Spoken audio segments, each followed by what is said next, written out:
오늘 함께 나누신 하나님 말씀 보시겠습니다. 다니엘서 2장 말씀 25절 35절까지 본 말씀만 함께 봉독하겠습니다. 인류의 은밀한 장래를 계시하시는 하나님이라는 제목으로 함께 오늘 주신 하나님 말씀 나누기 원합니다. 하나님의 택한 사람이 세계 제국의 한가운데서 영으로 승리한 해피엔딩의 내용이 오늘 다 읽지 못했지만 49절 2장 전체에 걸쳐서 나타나고 있습니다. 바벨론 느부갓네살 왕은 전 세계를 제패하고 제국을 건설하는 그러한 웅대한 야망 속에서 그가 앞으로 이 느부갓네살이 이끄는 이 바벨론 제국은 어떻게 될 것인가 라는 그러한 미래적 상상과 또 걱정과 염려 또 여러 가지를 생각하는 그런 과정 중에 있었습니다. 그런데 그런 과정 중에서 그의 그러한 장래 일에 대한 여러 가지 생각을 하고 계획을 하는 모든 상황 속에 절대적인 신이신 하나님이 강력한 꿈을 꾸게 하셔가지고 결국 그 꿈을 통해서 앞으로 일어날 장래 일, 은밀한 일, 하나님의 놀라운 인류 역사의 계획을 꿈으로 계시한 사건입니다. 그 계시를 통해서 결국 그 계시를 풀 수 있는 사람은 그 꿈을 주시고 계시를 주신 하나님만이 그 꿈을 풀 수 있고 알려주시는 분이시다. 바로 그것을 바로 다니엘이 증거함으로 말미암아 하나님이 계시자요, 계시의 주권자요, 역사의 주권자요, 또 하나님만이 인류 모든 인생과 삶과 세계 제국의 운명을 주관하시는 분이다. 하나님의 주권자이심을 선포하는 그러한 본문의 말씀이라고 할 수가 있겠습니다. 계시의 미래는 인간의 머리로 알 수가 없습니다. 해석할 수 없습니다. 또 그와 같은 본문의 내용들이 잘 나오고 있죠. 계시가 주어졌는데 이 계시를 인간들로 하여금 풀라고 숙제를 낸 것이죠. 느부갓네살 왕은 풀 수가 없었고 또 바벨론에서 최고로 똑똑하다는 지혜자들을 다 모아서 그걸 풀으라고 했습니다. 그러나 인간들은 그걸 풀 수가 없는 것입니다. 하나님의 계시는 인간의 머리로 풀리지 않습니다. 그 계시는 하나님이 드러내셔야 풀릴 수 있는 것이죠. 인류 역사의 모든 미래의 계시는 인간이 푸는 것이 아닙니다. 인간의 지혜로 푸는 것이 아닙니다. 아무리 미래학자가 있고 또 여러 가지 운명론자들이 있고 여러 가지 자기들이 계획을 하고 여러 가지 생각을 해보지만 그러나 아무도 미래를 정확히 알 수 없습니다. 오직 하나님만이 계시하셨고 하나님만이 계시를 푸시고 그 계시를 통해서 우리는 주님께서 어떻게 하실 것인가를 이해할 수 있는 것이죠. 이 세상의 어느 역사도 어느 미래 전망도 마지막 사건들과 이후에 있게 될 우리 주님의 영원한 메시아 왕국을 설명할 지식은 이 땅에 없습니다. 그래서 주님께서는 바로 하나님의 사람들, 믿는 사람들, 또 믿는 선지자들, 또 하나님을 따르는 믿음의 백성들을 마지막 시대의 계시의 도구인 성경을 통해서, 말씀을 통해서 그 계시를 알리셨고 그것을 오늘날 모든 상황 속에서 하나님의 사람을 통해서 계시를 드러내고 계시는 것입니다. 이 세상의 뉴스나 이 세상의 내용들을 보면 우리가 미래적 사건이 어떻게 진행될 걸 알 수가 없습니다. 텔레비전의 뉴스를 보십시오. 텔레비전 뉴스 보면 나라들마다 앞으로 10년 계획, 20년 계획, 30년 계획을 잡고요. 또 한국에서는 요즘 동계올림픽을 유치해야 된다. 그러면서 그것을 잘 이번에 테스트를 통과했다라고 해서 축제 분위기입니다. 과연 인간들은 앞으로의 미래의 계획들을 자신들이 꿈을 꾸고 계획을 하지만 그러나 인간의 미래의 계획은 인간에서 이루어지지 않는다는 것입니다. 그래서 저희들은 이 마지막 시대의 세계 상황을 지켜보지만 우리의 역사의 주관 되신 주님의 말씀의 계시를 통해서 우리는 앞으로 일어날 모든 상황들을 보게 될 수밖에 없는 것이죠. 다니엘의 하나님은 바벨론의 세상 가장 똑똑하다는 지식자들이 도저히 알 수 없고 해석할 수 없는 하나님의 비밀을 주심으로 말미암아 환상을 통하여서 다니엘로 하여금 그것을 해석할 수 있게 하셨습니다. 그러면서 이제 다니엘이 이제 오늘 본문에 그 해석하는 이제 과정이 나오게 되는데요. 아리옥이 다니엘을 데리고 왕에게 가는데 내가 사로잡혀온 유다 사람 중에 한 사람을 얻었는데 그가 그 해석을 왕께 아시게 하리이다 라고 했습니다. 그 왕이 대답하되 벨사살이라 하는 이름한 다니엘에게 이르되 내가 얻은 꿈과 그 해석을 내가 능히 내게 알게 하겠느냐. 다니엘이 왕 앞에 대답해 가로되 왕의 물으신 바 은밀한 것은 박사나 술객이나 박수나 점장이나 능히 왕께 보일 수 없으되 여기서 이제 다니엘의 영적인 권위가 나타나는 것이죠. 왕이 꾸신 꿈은 이 세상에 있는 어떤 바벨론의 똑똑한 사람도 그것을 해석할 수가 없습니다. 굉장한 파워입니다. 굉장한 그 권위라고 할 수 있어요. 왕 앞에 선 다니엘의 모습. 바로 하나님의 말씀을 가지고 계시의 해석자로 선 다니엘은 바로 하나님의 그러한 영적인 계시의 해석자로서의 전달자로서의 역할을 하면서 하나님의 권위를 드러내고 있습니다. 그러면서 28절 오직 은밀한 것을 나타내실 자는 하늘에 계신 하나님이시라. 그가 느부갓네살 왕에게 후일에 될 일을 알게 하셨나이다. 왕의 꿈, 곧 왕이 침상에도 뇌 속으로 받은 이상은 이러하니라. 이 놀라운 역사입니다.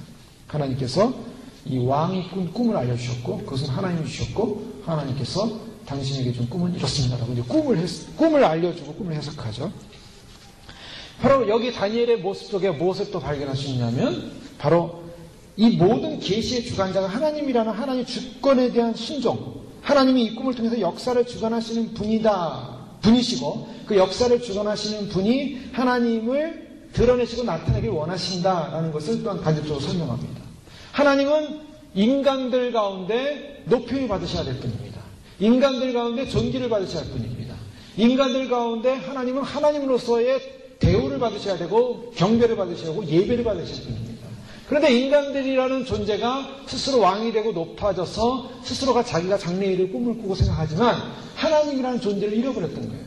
그래서 하나님께서 그에게 계시를 주고 꿈을 계시하셔서 너의 장래일은 너 머릿속에서 나오는 것이 아니라 바로 이 인간의 역사를 주관하고 통치하는 만왕의 왕이신 하나님께 있음을, 하나님의 주권자이심을 선포하는 것입니다. 그런 의미에서 느부갓네살 왕에게 꿈을 주신 것은 하나님께서 바로 하나님이 이 땅의 주권자라는 것을 강력하게 선포하는 메시지, 복음이라고 할 수 있어요. 다니엘은 그거를 말하는 것입니다. 이것을 해석할 자는 인간들에게 없습니다. 하나님이 계시를 주셨고 하나님만이 그것을 알게 하시는 분입니다. 이사야 45장 21절에 보면 너희는 알리며 진술하고 또 함께 의논하여보라. 이 일을 옛부터 듣게 한 자가 누구냐? 이전부터 그것을 알게 한 자가 누구냐? 나 여호와가 아니냐? 나 외에 다른 신이 없나니? 나는 공의를 행하며 구원을 베푸는 하나님이라. 나 외에 다른 이가 없느니라. 하나님은 인간들 가운데서 구원과 공의를 베푸시는 옛부터 듣게 한 하나님의 존재, 하나님 그분만이 진정한 신이시고 그분만이 진정한 하나님이시라는 것을 하나님은 드러내길 원하시는 거예요.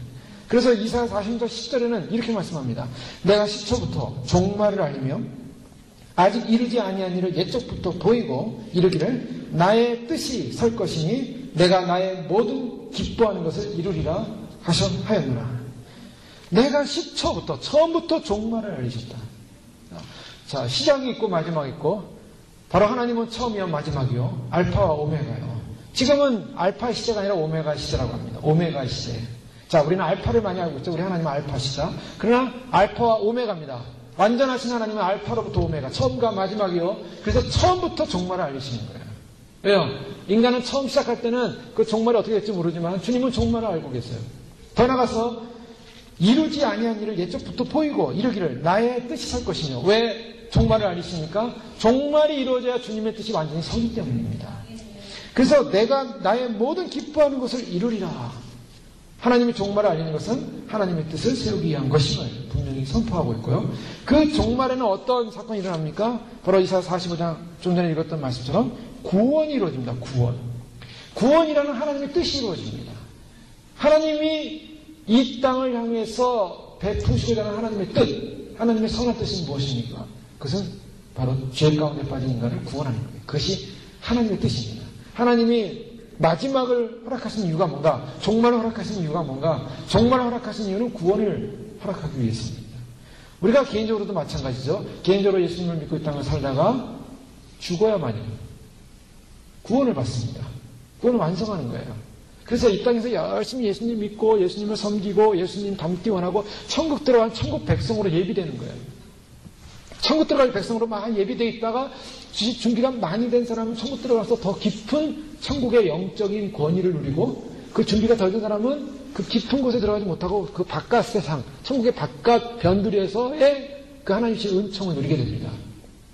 주님께서 천국 안에 깊이 들어가서 주님과 영적인 깊은 교제를 하도록 이 땅에서 준비시키는 거죠. 그래서 이 땅의 생명이 끝나고 이 육체 안에 머물렀던 영이 이제 하나님께로 올라가면은 그게 구원인 거예요. 그런데 그런 구원이 역사적으로는 이제 마지막 때는 개인적인 종말은 바로 그러한 모습으로 오겠지만, 죽음을 통해서 오겠지만, 그러나 이제는 마지막 시대의 마지막 구원의 모습은 죽음이 아니라 주님이 오셔서 우리를 산채로 육과 영과 혼을 온전히 산채로 바로 주님의 나라로 데려가신다는 것입니다. 바로 이 데려가는 사건 첫째 부활이에요. 이것이. 예수님이 부활의 첫 열매가 되셔서 모든 사람에게 부활이 있을 것이라고 이제 보여주셨죠. 그런데 아직까지 인류 역사 가운데 죽은 자가 육체가 다시 부활해서 완전히 주님 나라 들어가지 못했습니다. 다 지금 여태까지 신앙인들은 전부 육체가 이 지구에 있어요. 다 분해되어가지고 물질이 육체 물질이 다 분해돼서 있습니다. 그러나 주님이 이제 오실 때는 죽은 자들이 먼저 일어나죠. 첫째 부활. 살아있는 우리도 변형되어 올라갑니다. 부활돼서 올라간다는 거예요. 그래서 살아있는 사람도 죽음을 통과하지 않은 육체의 부활을 경험하는 거예요. 이게 얼마나 놀라운 사건인가. 얼마나 기적 같은 사건인가. 그러니까 그런 첫째 부활에다 참여하는 것입니다. 그것이 구원입니다.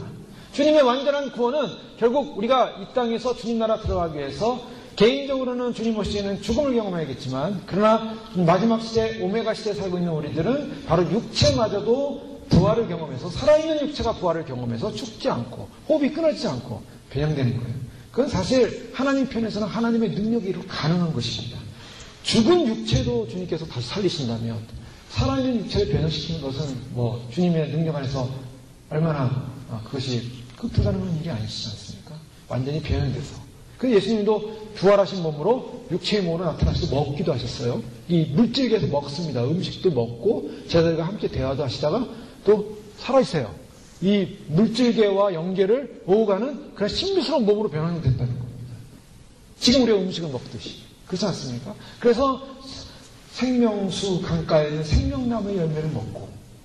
그런데 이 구원 말고 주님이 오셔서 하시는 일이 있습니다. 심판이라는 것을 행하십니다. 지금은 영계에서 하나님의 진노의 심판의 대접에 그 진노가 이 차고 넘쳐서 이제는 뚝뚝 떨어진다고 말씀하고 있어요. 뚝뚝 떨어진다.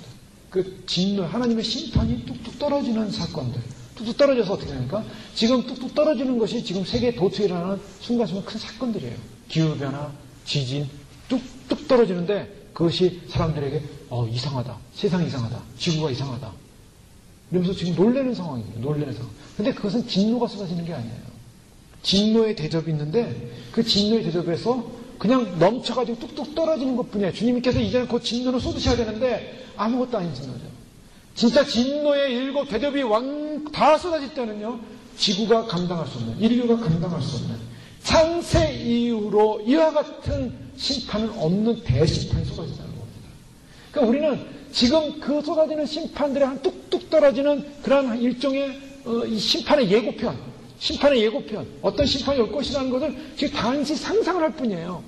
그러나 본 심판이 쏟아지면 인간은 이렇게 살 수 없는, 인간은 인간의 모습으로 살 수 없는 이 지구는 완전히 하나님의 심판에서 아수라야 됩니다. 왜요? 하나님은 이 창조됐던 지구를 다시 심판으로 재정립하기를 결정하실 거예요. 그 때문에 생각해 보십시오. 우리가 그 창조 전에 태초에 보면 세상이 혼돈하지 않았습니까? 마치 그 혼돈과 같은 대난리가 일어날 거예요. 그 혼돈을 다시 재정립하셔서 아름다운 천연왕국을 이룰 수 있는 그런 조건을 만드시고 산에다 새 땅의 조건을 주님 만들어 가실 겁니다. 그러니 이 지구가 얼마나 난리를 치겠습니까? 얼마나 요동을 치겠습니까?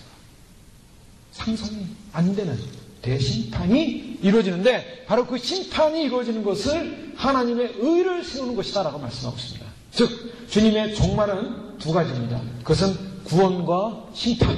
이것은 하나님의 뜻과 하나님의 의가 이루어지는 사건이기 때문입니다. 그래서 주님은 시작을 하시면서 하나님의 뜻을 이루실 것을 결정하셨고 하나님의 의를 완성하실 것을 결정하신 것입니다. 바로 이것이 인간 역사에 있어서 가장 중요한 하나님의 계획인 것입니다. 하나님이 구원하실 것이고 하나님이 심판하실 것이고. 그래서 예비되고 준비된 백성들은 하나님이 구원의 길로 인도하시는 것이고 준비되지 못한 백성들, 또 세상에 속한 사람들은 심판의 진노 안에 들어가게 되는 것입니다.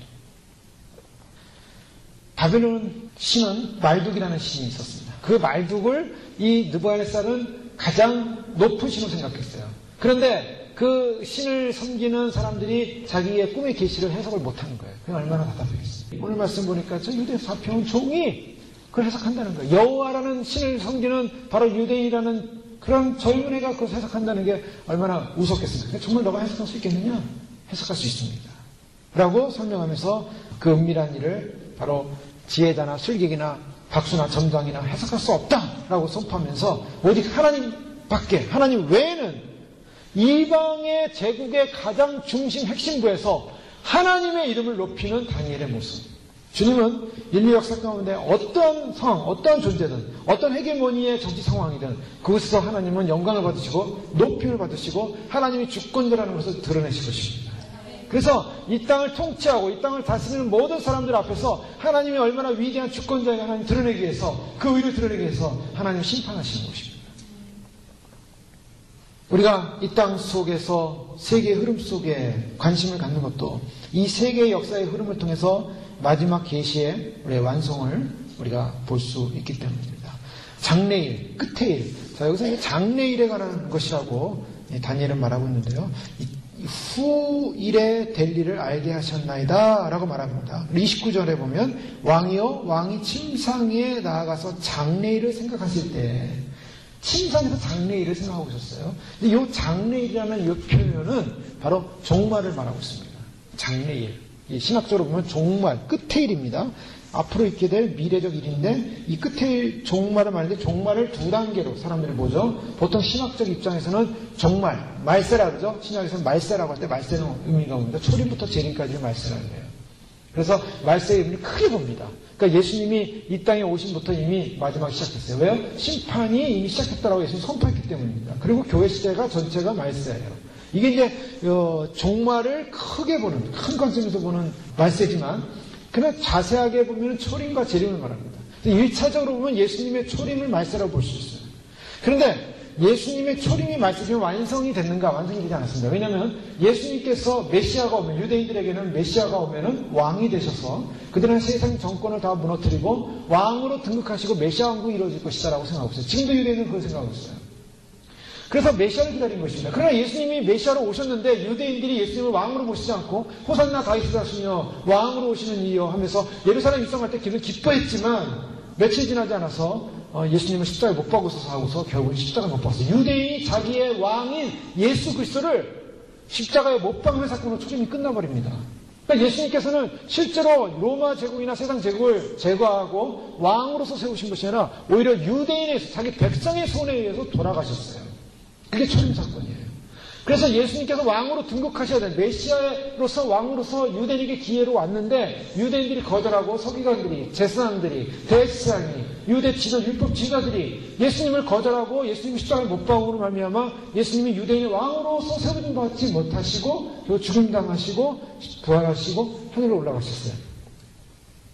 만약에 예수님께서 역사적으로 보면 물론 이것은 가정입니다. 예수님께서 초림하셨을 때 그 모든 유대인들이 예수님을 메시아로 알아봤고 그분을 정말 왕으로 섬길 수 있었다면 그러면 역사는 달라졌을 거예요. 그러나 그것이 연기됩니다. 어디로 연기됩니까? 예수님께서 다시 재림하시도록 연기되는 거예요.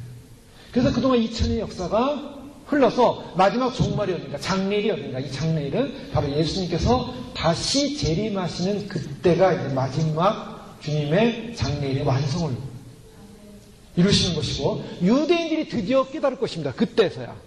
이제 이것이 보통 이제 유대인들이 돌아오는 사건의 하나의 결국이죠. 그래서 유대인들이 환란 때 휴거가 일어나고 환란 시에 유대인들은 성전의 제사가 폐해지면서 적그리스도가 등장하면서 핍박을 당하면서 그들은 바로 두 증인이 증거한 바로 예수 그리스도 그분이 메시아였구나라고 그들은 인정하게 된 것입니다. 바로 예수님은 그것을 회복하신다 그랬어요. 그걸 인정시킨다 그랬어요. 바로 그 인정이 돼야만이 유대인들 편에서 그것이 인정이 돼야만이 이 모든 인류의 역사 가운데 유대인을 중심으로 하는 이스라엘을 중심으로 하는 하나님의 모든 계시가 완성이 되는 것이죠. 그래서 주님은 다시 재림할 때 어디 겁니까? 예루살렘으로 오시는 거예요. 재림시에는 예루살렘. 물론 예루살렘의 땅이 지금의 모양으로 돼 있을까? 그때는 변형이 일어나고 여러 가지 모양이 일어나겠지만 주님 재림시에 감난산에 두 발을 내릴 때 하늘에서 내려오시면서 감난산에 발을 내릴 때 감난산이 두 쪽으로 갈라지면서 주님께서 이 지상에 발을 디디십니다. 바로 그때 유대인들은 바로 예수님이 진정한 왕이시고 메시아라는 것을 그때는 그들은 다 인정하고 부복하게 되는 것이죠. 바로 그런 과정 속에 이제 이방인의 교회 시대가 은혜의 시대가 있었고, 이방인이 구원받는 시대가 있었고, 이방인이 바로 공중 예수님 오실 때 공주로 휴거되는 휴거 사건이 있는 거예요. 그래서 이제 마지막 휴거 때는 이방인의 사실 휴거의 완성, 그 구원의 완성했다라고 볼 수가 있어요. 그리고 환란기를 겪으면서 유대인이 결국에는 유대적 회복을 하는데, 그래서 종말을 보는 시각이 그렇게 다른 것입니다. 그래서 이 예수님의 우리 일반 교회에서는 예수님 오심을 이방인 차원에서 기대를 하지만, 이스라엘 역사를 축으로 보는 사람들은 유대인의 구원의 역사를 축으로 또 보기 때문에, 그런 예수님의 재림과 더불어서 유대인이 왕으로서 오시는, 예수님이 왕으로서 오시는 바로 그때를 기다리는 것이죠. 물론 거기서 휴거의 시점은 서로 달라질 수 있습니다. 바로 역사적인 하나님이 결국 종말을 완성하시는 때가 어딘가, 바로 이 장래일을 완성하실 때는 바로 이때라고 주님 말씀하고 있습니다. 그래서 장래일을 꿈꾸는 때, 참으로 느부갓네살 왕은 장래일을 꿈꾸면서 미래적 희망을 본 것이 아니었어요. 자, 인간들은요, 장래일을 꿈꾸면서 뭘 합니까? 희망을 꿈꿉니다. 그래서 내일의 희망, 오늘 내가 모은 나의 모든 인생의 그런 모든 자산들을 가지고 나는 앞으로 어떤 꿈을 꿀 것인가. 학생들은 열심히 공부하면서 나는 어떤 꿈을 꿀 것인가, 어떤 사람이 될 것인가, 꿈을 꿔요. 근데 사실 그 꿈이라는 것이요, 장래라는 것이 인간이 생각하는 것만큼 그렇게 환상적이지 않다는 거예요. 느부갓네살 왕은 이 세상을 정복한 제국을 이뤘습니다. 아수르와 이집트를 무너뜨렸어요. 아수르가 세계 최강의 제국이었지만 아수르를 무너뜨렸습니다. 그리고 이집트가 강력했는데 그 이집트를 무너뜨렸어요. 강대한 제국이었던 바로 아수르나 이집트라는 대제국을 이긴 바벨론이었습니다. 그리고 신흥 제국으로 떠올랐어요. 그런데 가만히 왕이 생각해보니까 저 아수르도 강력한 제국이었고 이집트도 강력한 제국인데 결국 무너지더라는 거예요. 무너지는 그 제국을 보면서 뭔가 두려운 것이죠. 그래서 이 제국을 이룬 사람은 얼마나 불안했겠습니까? 그는 제국의 황제가 돼서 화려한 왕궁이 있었어요. 화려한 왕궁에서 그의 침상은 얼마나 아름다웠을까, 얼마나 좋았을까. 여러분, 우리가 영화 같은 걸 봐도 그렇죠. 옛날 왕들이 자는 그 침상은 아마 세계에서 제일 좋은 것들을 갖다 놓은 침상이었을 거예요. 추측을 해보면 상하궁으로 이루어진 비단 침대에 누워 있었을 것입니다. 그리고 그가 가진 세계 최강의 황제로서의 권력에 미각에 도취되어서 평화롭게 여기가 천국이오니 하면서 그 상하궁의 그 편한 비단 이불 속에 편하게 잠을 잤어야 되는 거 아닙니까? 근데 그 시각의 세계의 정복자는요, 잠을 이룰 수가 없었어요. 왜요? 자기가 이룬 이 제국의 미래가 어떻게 될 것인가. 불안과 염려를 가지고 그런 근심 속에 있었습니다. 머릿속에 늘 잠복됐던 불안의 염려의 두려움. 사실 그 편안함은 어떻게 이루어지냐면 피로 사람을 죽여서 이룬 그런 편안함이었어요. 사람을 죽이고 수많은 사람을 죽이고 그 칼에다 피를 묻혀서 사람들을 죽이고 이룬 평화였어요. 그 평화는요, 낮에는 큰 왕권을 가지고 군림했지만 밤에 혼자서 잠을 잘 때는요, 큰 수많은 죽은 사람들이 악령이 돼가지고 자기를 죽이고 달려들어오는 그러한 모습으로 그런 악몽에 시달리는지 모르겠어요. 자기의 존재도 얼마나 두려웠을까. 이 중국의 자금성으로 알려져 있죠. 명나라, 청나라 시대의 그 거대한 궁궐 아닙니까?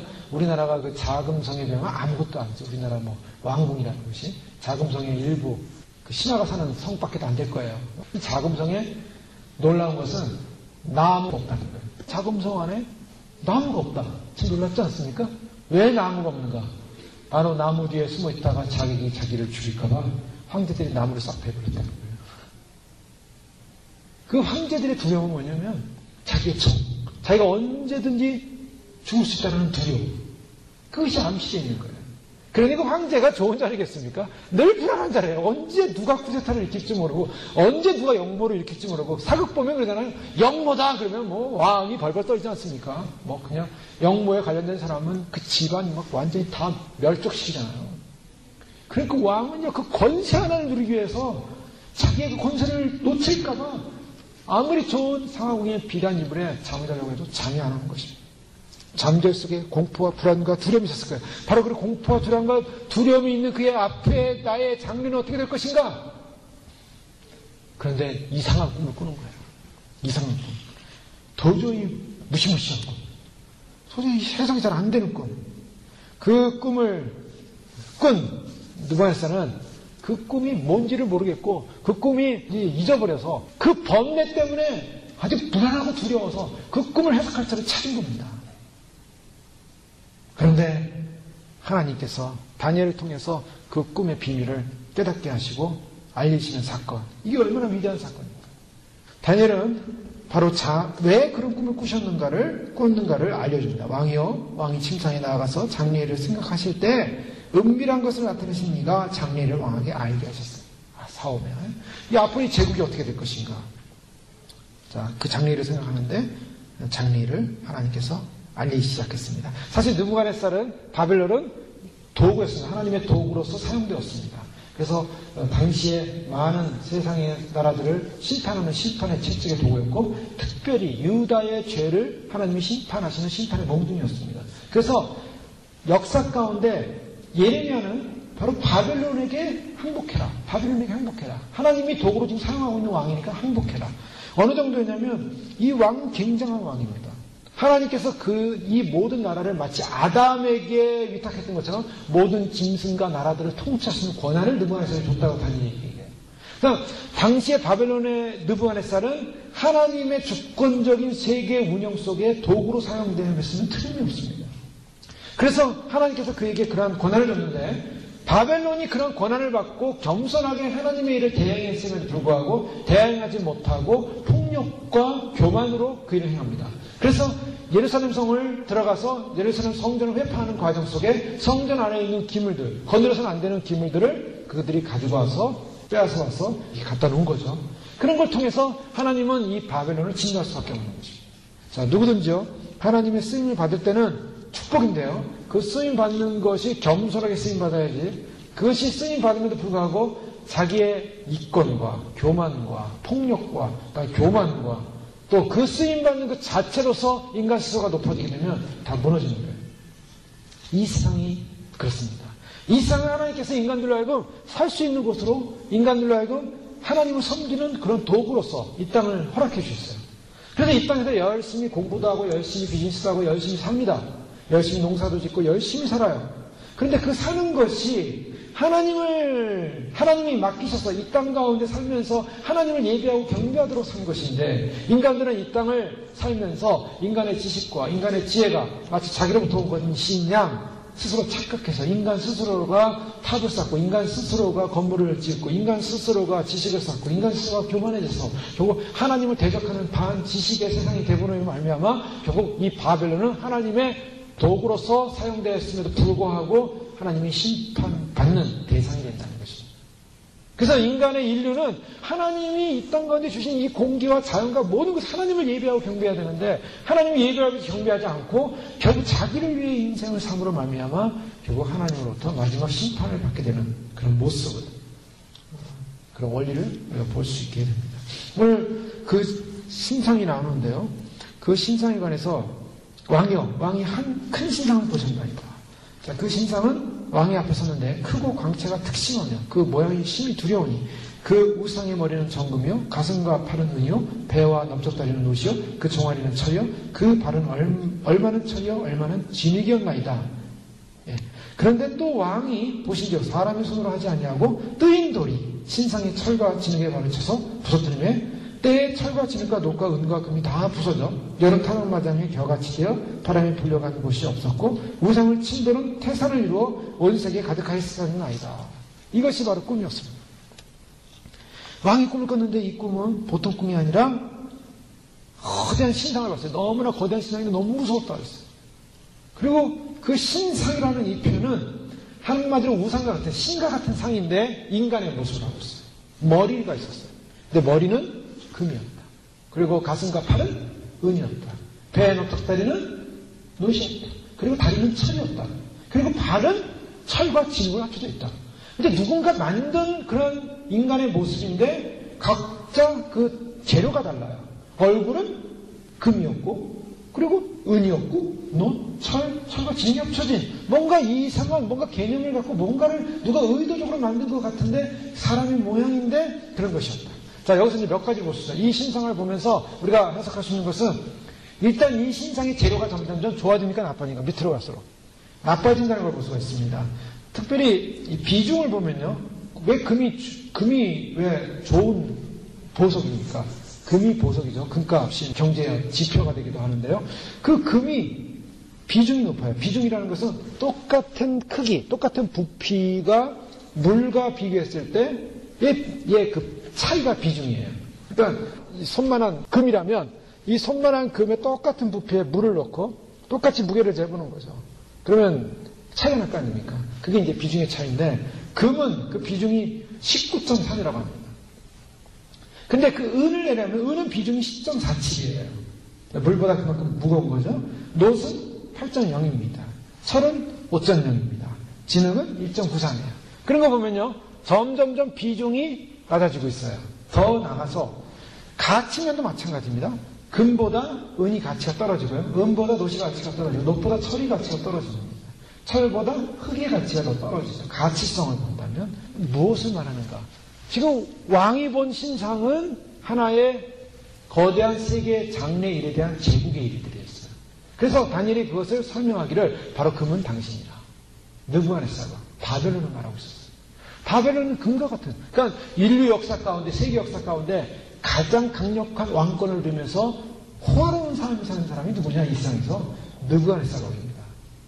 느부갓네살 왕이 가장 강력한 제국을 이루었고, 인간으로서 가장 강력한 뿐만 아니라 가장 강력했어요. 이 어느 정도냐면 바벨론에 공중정원이라고 썼대요.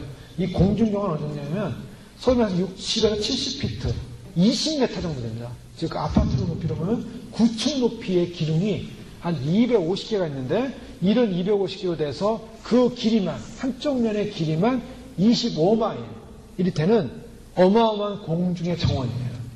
그래서 그런 기둥을 가지고 거기로 올라가는 340피트를 걸어서 올라가가지고요.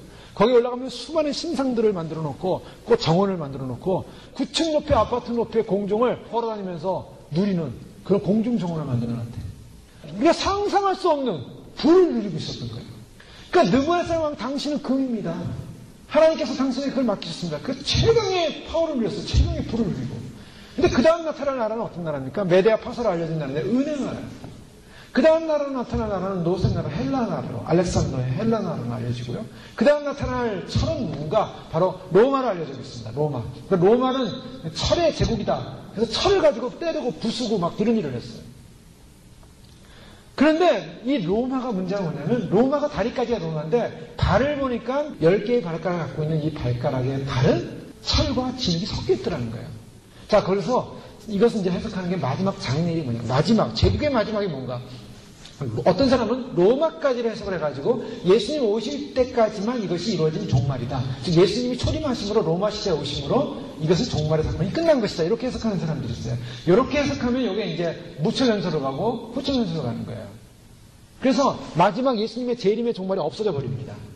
그런데 로마 시대를 갔는데 마지막 발을 보니까 발은 그 로마와 또 다른 조직을 갖고 있어요. 또 다른 조직은 뭐냐면 서로 성분적으로는 혼합되어 있지만 철과 진흙이 혼합되어 있지만 그 내면적으로는 화합할 수 없는 조직입니다. 그래서 철이 있지만은 진흙과 함께 섞여 있어서 화합이 안 되지만 혼합이 돼 있어요. 이건 뭘 말하냐면 마지막 때 있게 될 세계 제국의 상황을 말하고 있습니다. 그래서 10개의 발가락 통해서 10나라가 서로 한 나라처럼 움직이지만 그러나 서로 화합되지는 않고 혼합되어 있는 제국일 것이다. 그래서 이것을 처음에 많은 분들이 이 10개의 제국이 누군가 바로 유럽 연합에서 나오는 10개의 제국일 것이다. 이렇게 이제 많은 분들이 그렇게 해석을 했어요. 20년 전만 해도요. 그래서 앞으로 EU가 탄생하면 그런 로마 제국의 신성 로마 제국의 부활로 봐서 이제 종말이 때가 올 것이다. 저도 그런 이론을 많이 받아들였었는데요. 근데 이것을 또 자세히 보니까 이 10개의 발은 두 발과 연관되어 있어요. 그래서 사실은 두 팔이라고 했을 때 메데아 파사, 페르시아. 메데아 페르시아는 양쪽 팔을 말하는 의미가 있었고요. 그리고 로마도요, 두 다리지 않습니까? 로마는 나중에 갈라져요. 동로마와 서로마로 갈라져요. 신약에서의 역사를 보면.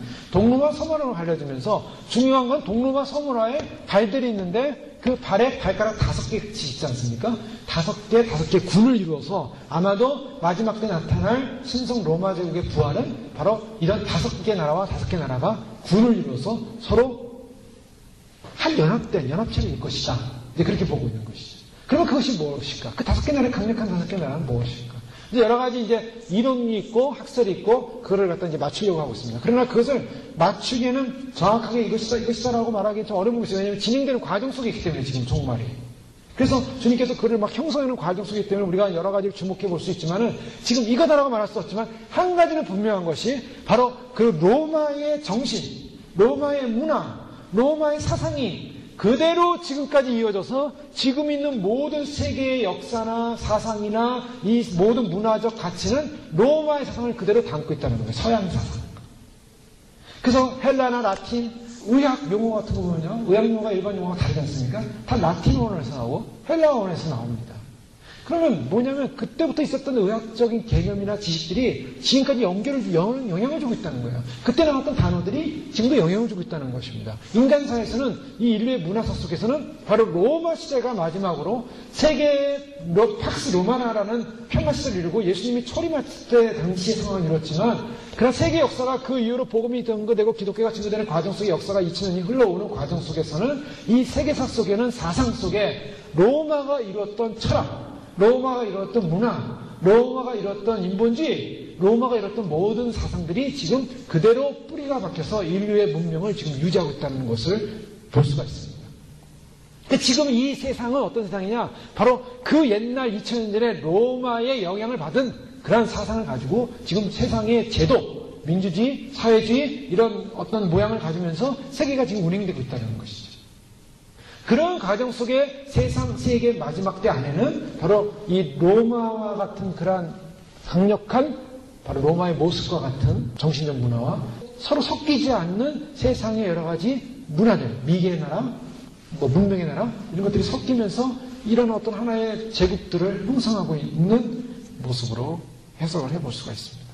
그러나 이런 해석이 거의 정확하게 인정될 수밖에 없는 해석이에요. 왜냐하면 바로 마지막 때 이제 더 무서운 게 뭐냐면 그 신상을 보고서 이 신상이 너무나 무서웠다는 것입니다. 여기서 한 가지 더 알 수 있는 것은 인간 나라는 점점점 발전하지 않는다는 걸 발견할 수가 있습니다. 개념 면에서, 가치 면에서. 자, 사람들은요, 진화론자의 꿈이 뭔가? 마귀는 뭘 말하냐면 점점 인류는 문명이 진화돼서 좋은 것으로 진화한다고 그래요. 그래서 더 좋은 문명, 좋은 종, 좋은 진로 변화된다는 거죠. 그러나 실제로 그것은 틀렸습니다. 진화론을 가만히 보면요. 더 지금 미개한 종이 더 좋은 종으로 변화되지 않아요. 실제로 변화는 퇴보를 합니다. 그래서 꼬리가 있던 사람은 꼬리를 안 쓰게 되면 어떻게 됩니까? 꼬리가 점점 줄어들죠. 저희도 몸을 보십시오. 몸을 갖다가 보면 세월이 지나고 나이가 들면서 어떻게 됩니까? 몸이. 점점점 좋아집니까? 퇴보합니까? 퇴보예요. 왜 퇴보합니까? 안 쓰는 근육은 점점 말라갑니다. 안 쓰는 기능은 점점 없어져 갑니다. 그러면서 몸 자체가 갖는 그 기능은 뭡니까? 더욱 날마다 새로워지고 좋아지고 뭐 이런 게 아니라 점점 몸은 병들기 시작해요. 삐걱거리기 시작해요. 아파지기 시작해요. 없어지기 시작해요. 이게 바로 진화예요, 사실. 우리 개인이 겪는 진화입니다. 진화라는 입장에서 본다면. 근데 나쁜 것에서 더 좋은 거, 나쁜 거 더 좋은 거 발전할 수가 없다는 거예요. 그것은 이루어질 수 없다는 것입니다. 가만히 놔두면요, 점점 썩고 부패해가는 것이 모습이지, 가만히 놔두면 점점 좋아지고 생성되어지고 점점 좋아져서 점점 발전하는 게 없어요, 이 세상에. 그렇지 않습니까? 모든 물건들, 먹는 것들, 음식들, 가만히 놔둬보십시오. 점점 부패하잖아요. 근데 진화론자들의 특징은 뭐냐면, 진화론자들의 특징은 점점 좋은 곳으로 변화된다는 거예요, 좋은 곳으로. 이론은 좋죠. 근데 그 진화론의 학설 자체가 틀린 것입니다. 좋은 곳으로 종의 변화가 일어나지 않았습니다. 그냥 원숭이에서 사람으로 점점 좋은 곳으로 변화돼 왔다. 원숭이 사람으로 변화돼. 그러면 변화돼 왔으면은 변화된 중간 과정이 필요합니다. 그럼 원숭이에서 사람 모양을 갖춘 비스무리한 뭐가 있어야 돼요. 그런 과정들이 나왔는데 그런 과정이 하나도 없어요. 그래서 진화론의 가장 강력한 패단이고 강력한 허점은 뭐냐면 종과 종 사이의 단계가 생략되어 있다는 거예요. 아무리 뭐 화석을 보고 아무리 뭘 봐도요, 종과 종 사이에 변형되는 화석이 나타나질 않아요. 진화론이 틀린 거예요. 그냥 하나님은 요 종이면 요 종, 요 종이면 요 종, 그 종류대로 다 만드신 거예요. 거기서 무슨 뭐 종의 변화가 일어나가지고 이상한 모양으로 변화됐다. 그건 변화가 아니라 오히려 퇴보하는 경우가 있어요. 좋은 것은 발전하지 않습니다. 주님께서 이 세상 나라를 보면서 세상 나라는 어떤 나라인가? 인간들이 생각할 때 세상 나라는 더 좋은 세상으로 간다고 생각해요. 지금 이 물질 문명이 옛날 100년 전보다 200년 전보다 지금은 우리가 더 편하게 사는 것 같지만 인간의 몸이 좀 더 편하게 사는 것 같지만 사실은 주님의 관점에서 보면 더 퇴보하고 있어요. 뭘 퇴보냐? 사상이 퇴보하고 있고 인간성이 퇴보하고 있고 죄성이 더 악해지고 있어요. 그래서 지금은 말세 지말이 오면서 어떤 상황이 벌어집니까? 이제 최악의 인간의 본성, 이 예전에 없었던 악한 본성이 나타나요. 그래서 주님은 이러한 본성이 나타나는 마지막 시대에 이러한 타락된 세상을 향하여 이제는 주님이 뜨인돌이 올 때가 됐다는 것입니다. 자, 금에서 은, 은에서 노, 노에서 철, 철에서 진흙까지 왔어요. 이제 마지막에 뭡니까? 뜨인돌이 와서 무너뜨리는 거예요. 그래서 인간들이 이걸 또 가만히 보면요, 하나의 몸이에요. 자, 몸이죠. 참 예수님도 하나의 몸이고 교회도 하나의 몸인데요. 이것이 이제 예수님이 이제 하나님이 보여준 하나의 그 인간사를 인간의 몸으로 표현을 하고 있는 것입니다. 인간사는 인간의 몸이었어요. 즉 인간들이 아무리 제국을 만들어보고 아무리 굉장한 나라를 만든다 할지라도 결국에는 그런 인간 나라일 뿐이라는 거예요. 신의 나라가 될 수 없고 완벽한 나라가 될 수 없고 절대 전능한 나라가 될 수 없다는 것입니다. 그것이 인간 나라의 한계인 것입니다. 그 인간 나라의 한계를 주님께서 무너뜨리시고 마지막까지, 인류 역사의 마지막까지 가서 무너뜨리시고 완전히 없앤 다음에 그 인간 나라의 한계를 다 없애서 태산을 이루게 하시고 새로운 영원한 주님의 메시아 나라를 이루신다는 거예요. 여기서 무천년과 후천년이 없어지고 다니엘서 말하는 바로 마지막 종말이라는 것은 예수님의 돌이신 예수님의 재림으로 인해서 이루어진다는 사건을 분명히 보여주고 있어요. 그래서 예수님의 재림은 반드시 인류 역사의 마지막에 있게 되는 것입니다. 그러면 인간들이 만드는 무천년적 개념의 개념은 뭔가? 무천년적 개념은 인간들이 이 땅에 유토피아를 만드는 거예요. 하나님 나라를 완성한다는 것입니다. 우리가 복음을 전하고 우리가 문화를 발전시키고 우리가 정치를 잘하고 경제를 잘해서 이 땅이 예수님의 오시에 충만한 메시아 왕국을 우리가 만들어 놓자는 거예요. 이게 인본주의입니다. 따라서 후천연서과 무천연주의를 가만히 보면 인본주의가 들어있기 때문에 이것은 사타닉하다는 거예요. 예수님의 재림의 긴박성과 주님의 다시 오심을 인정하지 않으려고 합니다.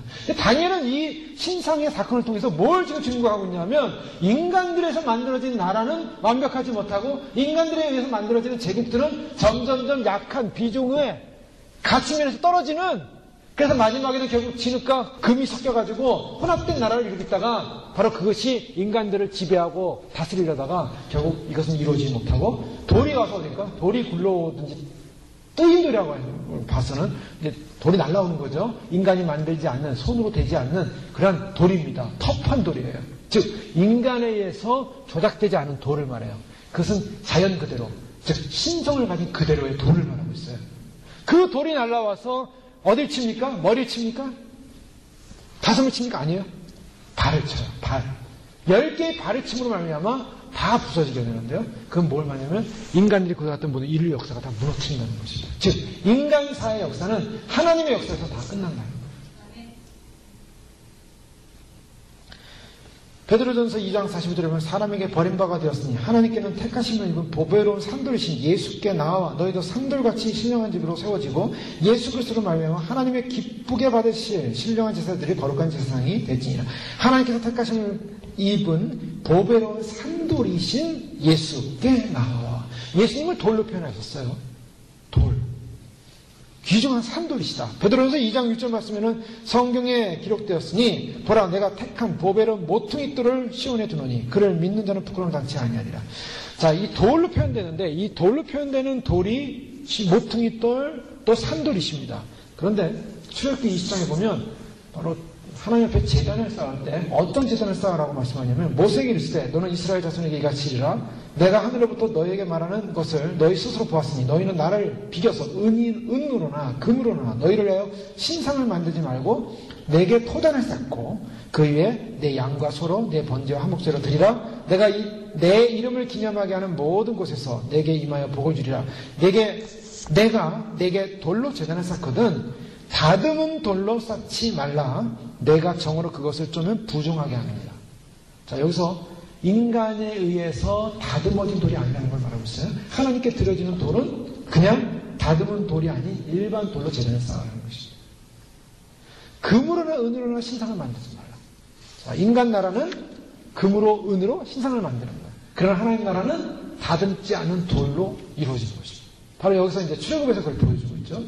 결국 다니엘에서 나오는 금으로 은으로 신상을 만들어서 사람 모양의 어떤 상을 만든 이 인간 역사는 다듬지 않는 하나님의 돌에 무너진다는 것입니다. 즉 인간은 인간이 만든 세상을 섬기고 우상을 섬기고 세상 나라를 섬기고 세상에 절을 하지만 이 세상에 절하는 모든 우상의 나라는 무너질 것이고 오직 하나님 한 분, 그분만이 영원한 통치자여, 영원한 지배자여, 영원한 우리의 왕으로서 주님이 다시 오셔서 그 나라를 이루실 것이라는 우리의 경배의 대상은 바로 하나님이라는 사실을 바로 뜨인 돌, 사람의 손을 해서 정에 의해서 만들어진 뜨인 돌에 의해서 그들은 자연 속의 하나님의 신적인 돌에 의해서 세상 나라는 다시 회복될 것이라는 말씀을 지금 담고 있는 것입니다.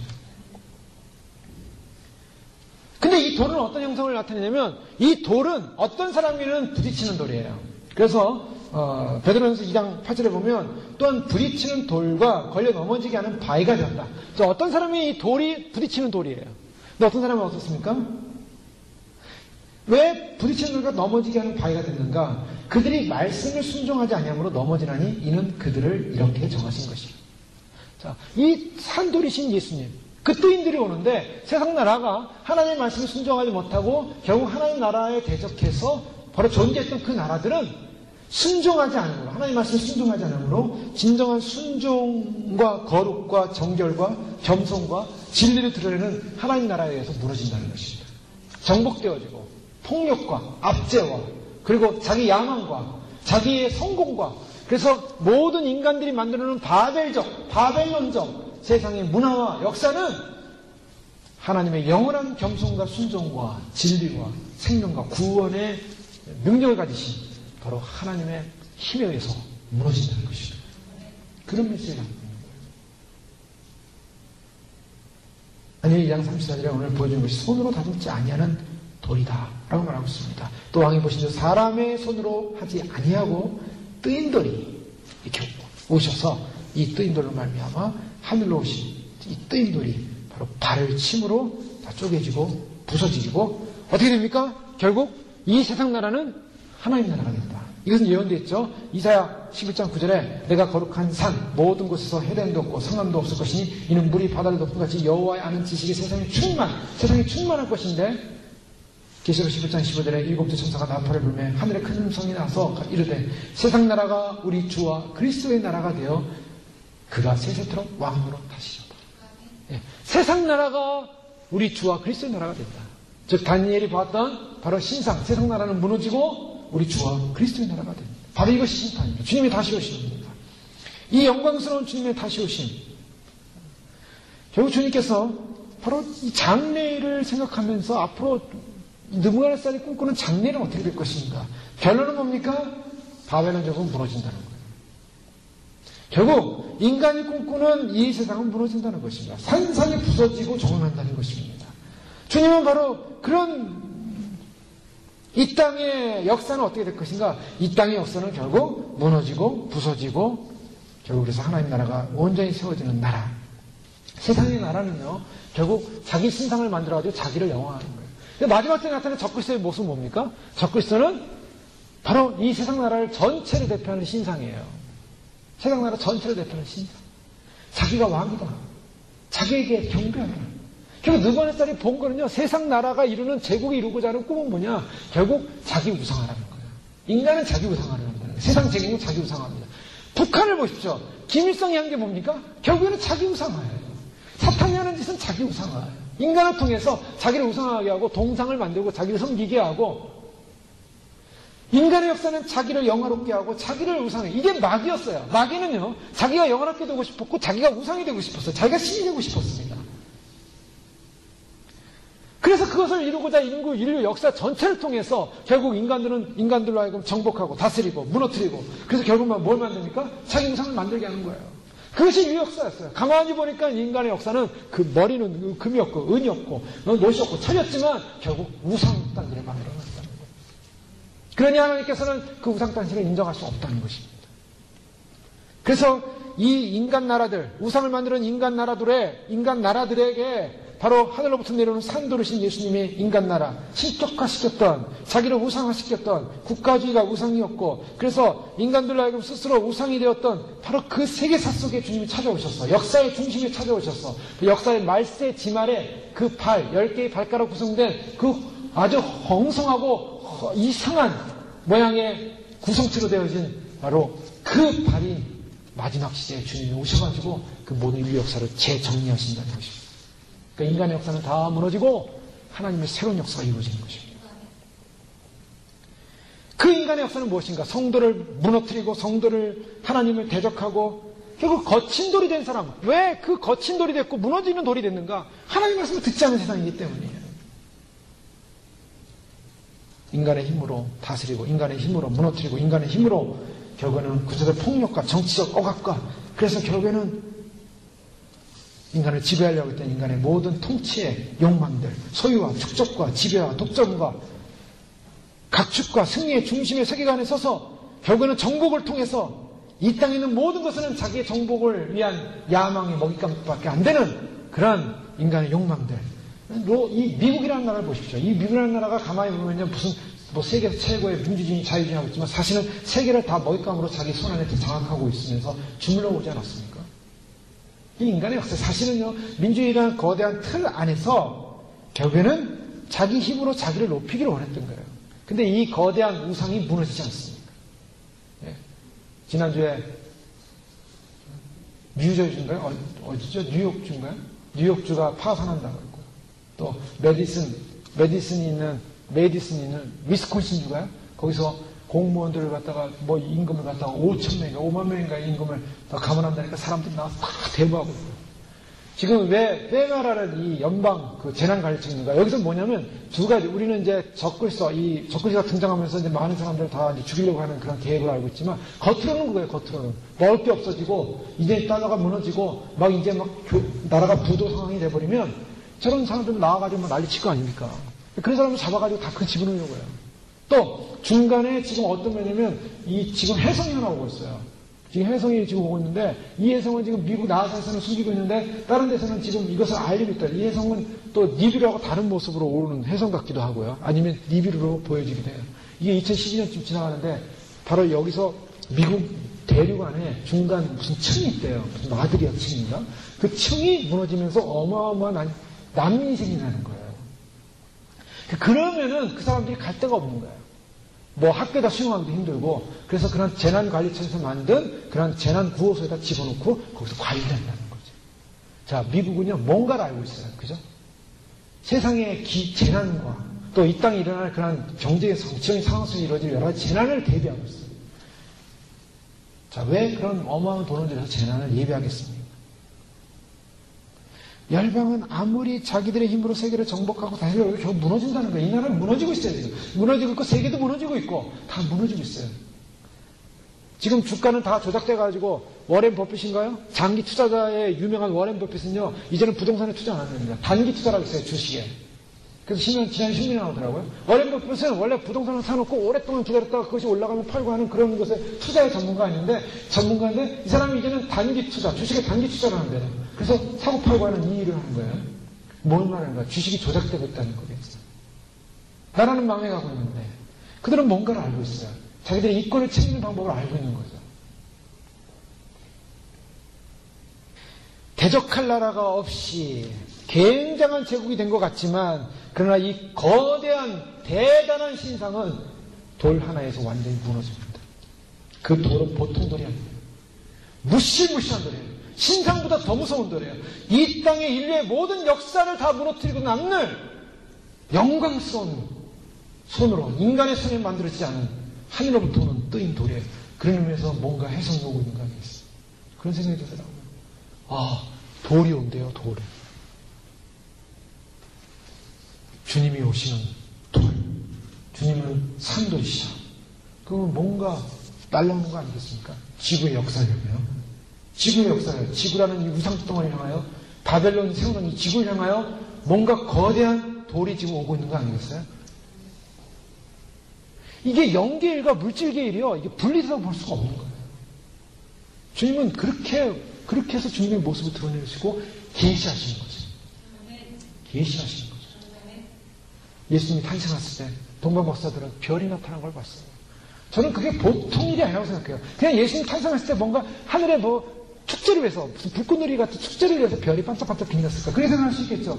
여기 뭔가 중요한 계시적인 의미가 있어요. 돌이 날라오는 거예요. 하늘에 별이 나타나면 돌이 날라온 거 아니겠습니까? 거대한 별이 오는 거예요. 그 별이 베들레헴에 머물렀어요. 근데 예수님은 탄생했어요. 지금 돌이 오고 있어요. 산돌이신 인류의 역사를 무너뜨리기 위해서 돌이 온다는 소식이 괜히 오는 게 아니겠지 않습니까? 자, 그것이 진짜 돌로 올지 안 올지는 우리는 가봐야 되지만 그러나 우리는 느낄 수 있어요. 주님은 반드시 바로 바벨론의 느부갓네살에게 보여주던 신상을 무너뜨린 그 돌, 뜨인 돌, 그것이 인간의 손에 의해가 아닌 하나님의 능력과 파워에서 생기는 어마어마한 돌이 인류 역사를 정리하고 심판하기 위해서 오시는 소리, 예수님의 재림의 소리를 믿습니다. 인간의 우상들은 무너질 것입니다. 무너질 것입니다. 주님은 인간의 우상을 허락지 않으십니다. 주님은 이제 인류 역사를 정리하시고 마지막 영광스러운 재림을 위해서 우리에게 알려주시고 계시하시고 보여주시고, 그래서 영원히 상속한 하나님 나라를 주시기 위해서 주님이 이 땅 가운데 인간들이 만들어놓은 그 어설픈 그 신상을 제거하기 위해서, 그 영원한 주님의 나라를 세우기 위해서 주님은 이 땅에 다시 오시기에, 다시 오실 주님을 소망하면서 오늘도 지금도 오시는 주님, 이제 주님께서 그 주님의 오심의 소식을 알려주시고 계시고 준비시켜 주시고, 우리 마지막 때 이제 깨어서 예수님이 이제 오시는 소식을 눈으로 보면서 그 뜨인들이 날라오는 걸 보면서 주님이 오실 때 주님 맞으러 주님 달려나가기 원합니다. 주님 환영합니다. 주님 기뻐합니다. 주님의 사랑에 감동해서, 주님 뜻에 감동해서 우리가 주님 오실 때 주님 이 땅의 것을 다 산산조각 나타납니다. 세상에 어떤 미련도 없습니다. 주님만 바라보면서 믿음으로 마지막을 반드시 승리할 수 있도록 축복하여 주시옵소서. 시간이 지날수록 더 좁은 길이 올 것입니다. 좁은 길이 오더라도 두려워하지 마십시오. 주님이 오신다는 분명한 사인을 믿으시고 주님 앞에서 믿음으로 통과하셔서 그날에 주님의 영광스러운 시온의 대회에서 저희들 되시길 주님으로 축원합니다. 기도하겠습니다. 이 시간에 하나님 그렇습니다. 뜨인 돌이 오셔서 날라와서 인간이 만든 모든 우상의 신성을 무너뜨리는 날, 우리에게는 축복의 구원의 날이 될 것입니다. 주님의 뜻이 이루어지는 날이 될 것입니다. 그날을 소망합니다.